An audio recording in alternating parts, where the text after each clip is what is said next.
Dans cette vidéo, on va s'intéresser à la résolution numérique des équations différentielles. Alors les équations différentielles arrivent naturellement dans un certain nombre de situations liées à des problèmes physiques, biologiques, chimiques, etc. Et on renverra à un cours de mathématiques classiques de première année pour les solutions théoriques des équations différentielles et pour toutes les généralités. Ici, on se concentre sur l'aspect numérique, ce qui, pour les applications pratiques, est suffisant. Et pour nous, ça va se traduire, c'est qu'on va tracer les solutions des équations différentielles comme vous avez sous les yeux. Et donc, on va comparer nos méthodes numériques avec les solutions exactes. Donc ici, en rouge, vous avez la solution exacte et les autres courbes représentent des solutions approchées obtenues par des méthodes numériques plus ou moins efficaces. Nous, on va se concentrer sur la méthode numérique la plus simple qui s'appelle la méthode d'Euler et on parlera un petit peu des méthodes numériques plus modernes.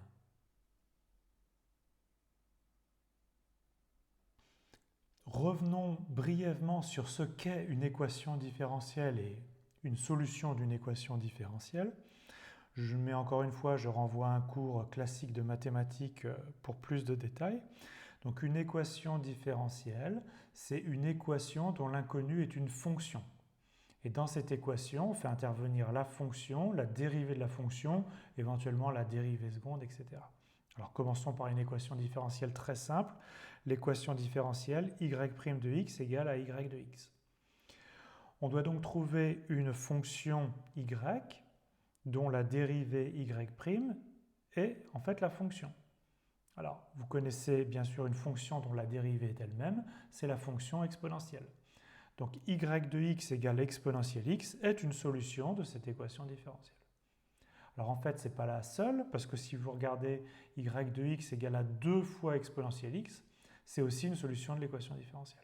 Et plus généralement, l'ensemble des solutions, elles s'écrivent y de x égale à k fois exponentielle de x, où k, c'est une constante réelle quelconque, mais qui est fixée pour chacune des solutions qu'on veut. Donc ça, c'est une équation différentielle très simple. Plus généralement, on va considérer des équations différentielles de la forme y' de x égale à une certaine fonction f qui dépend de notre variable x et de la fonction inconnue y donc qui dépend de la variable x. D'accord ? Maintenant, on a vu que les solutions des équations différentielles ne sont pas forcément uniques. Ici, on en avait une infinité. Pour avoir unicité, pour en avoir une seule, on va imposer une condition initiale. Donc y de x0 est égal à y0. Donc on veut qu'en une certaine valeur x0, notre solution elle vérifie quand x0 elle vaut y0. D'accord ? Donc x0 et y0, ce seront des données de notre problème. Et donc il faudra trouver l'unique solution qui vérifie à la fois l'équation différentielle et puis cette condition initiale. Donc il y a un théorème mathématique qui dit que sous les bonnes conditions, il n'y a plus qu'une seule solution. Il y en a une et une seule. Alors essayons de la trouver sur un exemple simple. Encore une fois, on va considérer l'équation différentielle y' de x égale à 1 sur 2 y de x.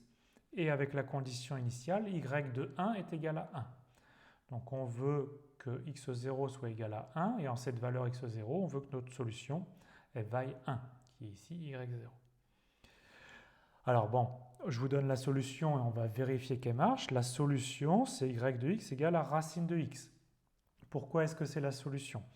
Qu'est-ce que c'est que la dérivée de racine de x ? C'est 1 sur 2 racines de x.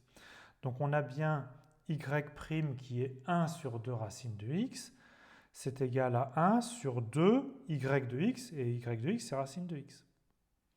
D'accord ? Donc ça vérifie bien l'équation différentielle. Et est-ce que ça vérifie la condition initiale ? Quand vous faites x égale 1, y de 1, c'est racine de 1, ça fait 1. Donc cet exemple-là, on va le suivre tout au long de cette vidéo. Mais vous allez me dire que comme on connaît une solution exacte, ça n'a pas beaucoup d'intérêt d'en chercher une solution approchée. Mais en fait, c'est un intérêt ici de comparaison. On va essayer de comparer nos méthodes numériques pour voir si elles s'approchent correctement de notre solution théorique. Et ce qu'il faut savoir, c'est que si vous prenez une équation différentielle un petit peu compliquée, un petit peu au hasard, vous ne pourrez pas en trouver une solution exacte. Il n'y a pas de méthode pour résoudre toutes les équations différentielles.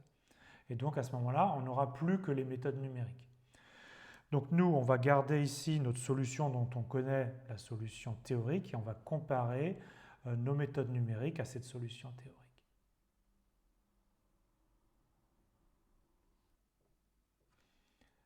On va expliquer la méthode d'Euler, qui est une méthode simple et assez efficace de résolution numérique d'une équation différentielle.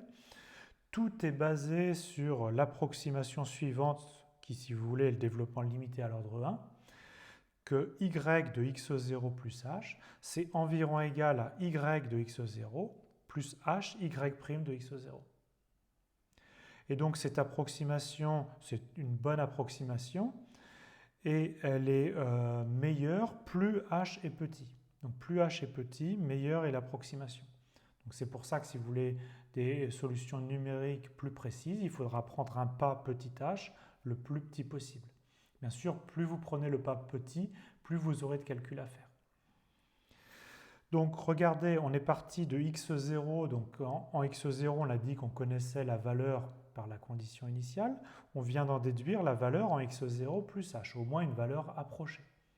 Et maintenant qu'on est en x0 plus h, on va recommencer depuis ce point, on va rajouter h, et donc on va trouver une valeur en x0 plus 2h, donc au pas suivant.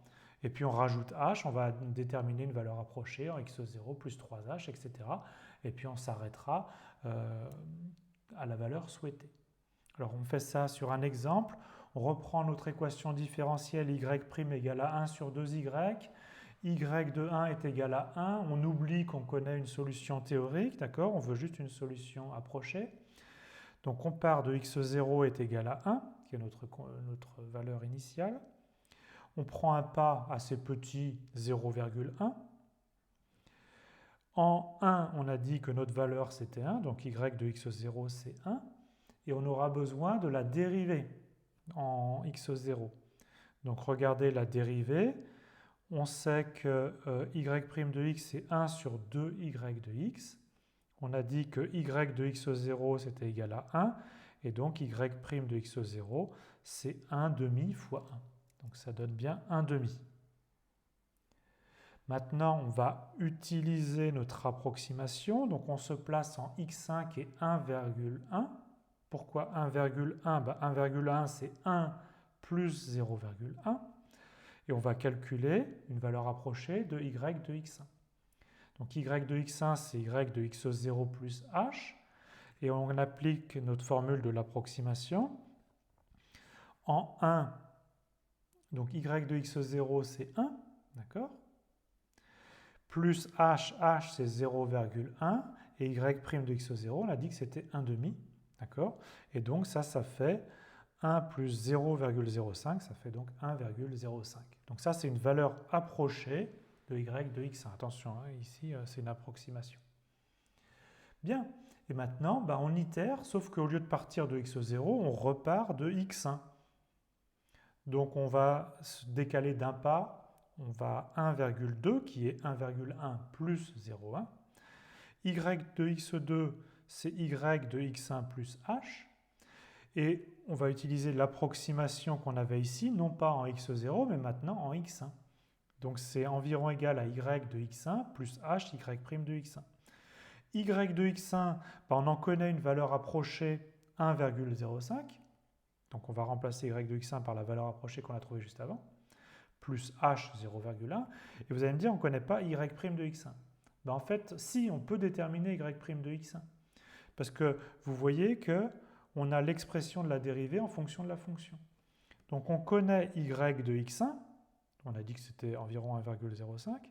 Et donc y' de x1, c'est 1 divisé par 2 fois 1,05.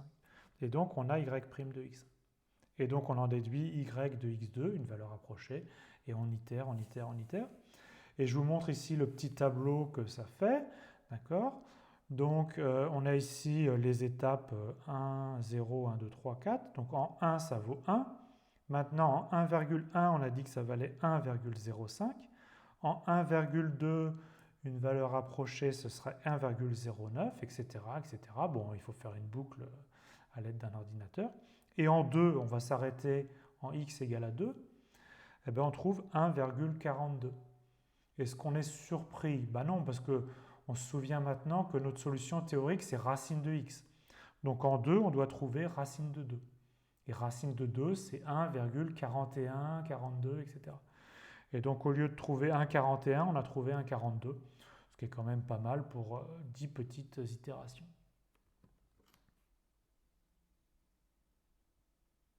Les explications qu'on vient de donner, on va les formaliser sous la forme de l'algorithme de la méthode d'Euler. Il va y avoir quelques petites différences assez minimes. Donc on nous donne une équation différentielle donc donnée à l'aide d'une fonction petit f ici, c'est-à-dire c'est la donnée de l'équation différentielle.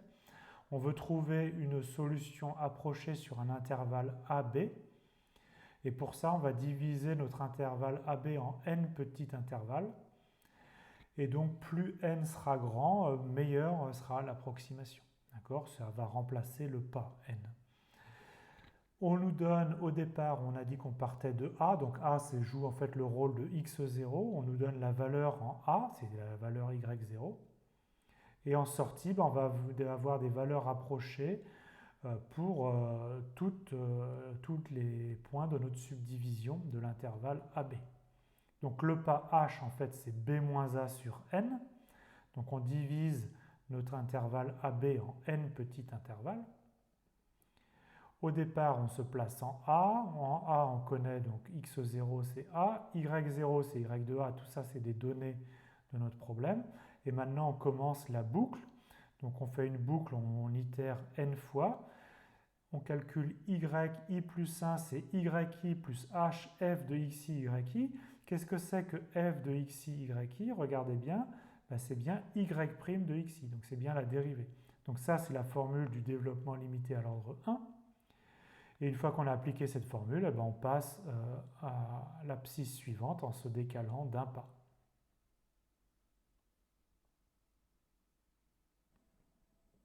Expliquons graphiquement un pas de la méthode d'Euler. Donc on se place en xn ici et on a déterminé une valeur yn ou au moins une valeur approchée. Et on veut calculer ce qui se passe un pas plus loin, en xn plus 1. Et donc, imaginons qu'on connaisse la vraie valeur, donc la vraie courbe, la valeur théorique qui correspond à la courbe rouge. Et nous, on veut en déterminer une valeur approchée, yn plus 1. Donc qu'est-ce qu'on fait? Donc on revient, on se place au-dessus de xn en yn et on va approcher la vraie courbe rouge qui est la vraie solution théorique par la tangente en yn à cette courbe. Et vous savez que la tangente, son coefficient directeur est déterminé par la dérivée. Donc on suit la tangente d'une longueur h, c'est-à-dire on fait un pas ici vers la droite. Et donc, au lieu de prendre la valeur sur la courbe rouge qu'on ne connaît pas, parce que c'est la solution théorique qu'on ne sait pas calculer, on va remplacer par la valeur approchée donnée par la valeur sur la tangente au-dessus de xn plus 1. Alors, vous voyez qu'ici, il y a un gros écart, donc ça fait une grosse erreur, mais il faut penser qu'en fait, dans la réalité, le pas h est tout petit. D'accord? Donc, on part de yn, on se déplace le long de la tangente bleue, mais d'un tout petit pas vers la droite. Et vous voyez qu'au démarrage, la courbe rouge et la tangente bleue sont quasiment confondues. Donc on fait un tout petit pas vers la droite, donc on fait une toute petite erreur et on itère le processus à partir de là, c'est-à-dire qu'on recalcule une tangente à partir de là qui va refaire une toute petite erreur.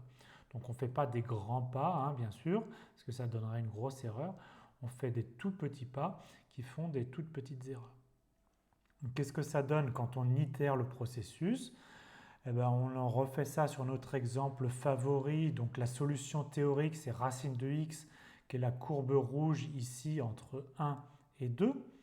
Et notre méthode d'Euler qu'on applique ici avec n est égal à 10, donc un pas h de 0,1 si vous préférez, c'est la courbe bleue obtenue par itération, par 10 itérations.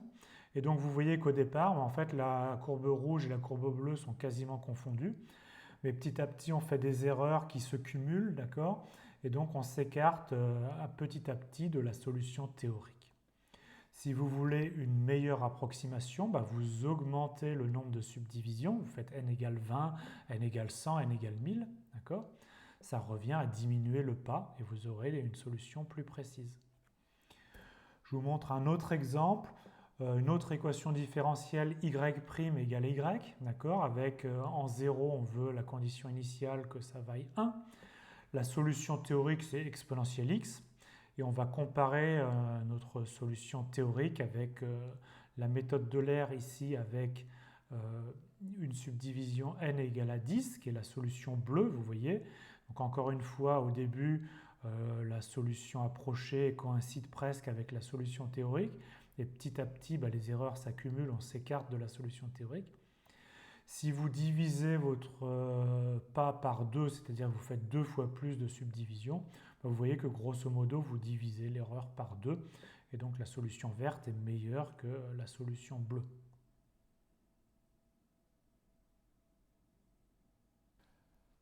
La méthode d'Euler est simple et efficace, mais bien sûr, depuis Euler, il y a des méthodes modernes beaucoup plus rapides.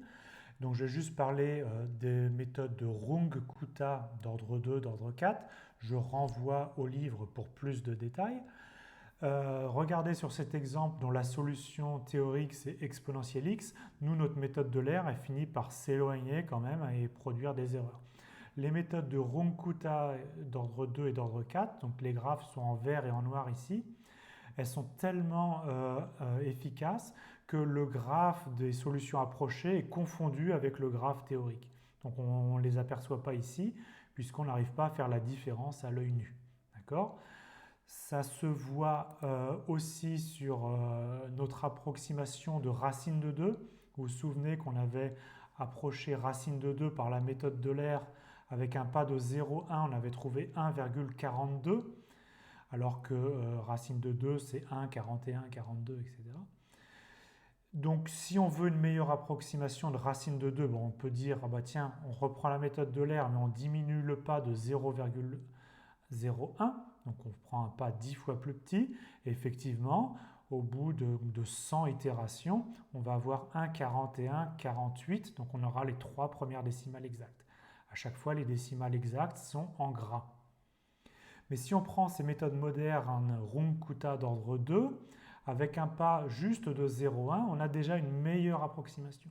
Donc en 10 itérations ici, vous avez 5 décimales exactes après la virgule. D'accord ? Et donc évidemment, à l'œil nu sur le graphe, ce n'est pas discernable de la solution exacte. Et si vous prenez 100 itérations, donc un pas de 0,01, vous avez ici 2, 4, 6, 8 décimales exactes. Et Runge-Kutta d'ordre 4, c'est encore plus efficace. D'accord ? Alors, ça demande à chaque itération un petit peu plus de calcul, mais vous avez une précision vraiment extrêmement grande.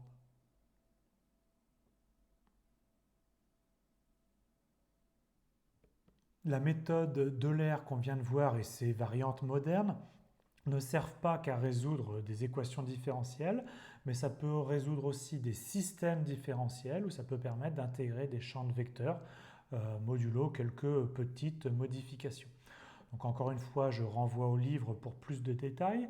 Ce que vous avez sous les yeux, c'est un champ de vecteurs, c'est-à-dire qu'en chaque point du plan, vous avez un vecteur.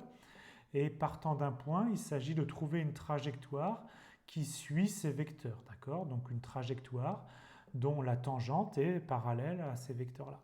Donc on va partir d'un point et on suit les vecteurs, on suit le flot des vecteurs. D'accord ? Et donc vous voyez qu'on trouve une trajectoire qui est la solution. Il s'agit de compléter cette trajectoire. Et donc ça se fait très bien par la méthode d'Euler ou les méthodes de Runge-Kutta. Et donc maintenant, évidemment, vous pouvez partir de différents points. Et vous voyez ici, en fait, les solutions sont tout simplement des cercles. D'accord ? Évidemment, là, c'était un champ de vecteurs assez simple. Vous pouvez avoir des champs de vecteurs plus compliqués et vous partez d'un point. Et donc, vous suivez le flot de ces champs de vecteurs et vous devez trouver la trajectoire solution. Il y a un autre type de problème qui est aussi résolu numériquement, c'est le problème des 3 corps. D'accord? Donc vous avez ici le Soleil avec une masse importante, la Terre avec une petite masse, et puis un satellite, d'accord, dont il faut calculer la trajectoire, et donc les équations sont données par la loi de gravitation universelle. Mais en fait, il n'y a pas de solution exacte connue à ce problème des trois corps. Donc on est obligé d'utiliser des approximations numériques. Et donc les trajectoires peuvent être assez compliquées à calculer, d'accord? Et en particulier pour des configurations un petit peu spécifiques, vous pouvez avoir des trajectoires assez compliquées.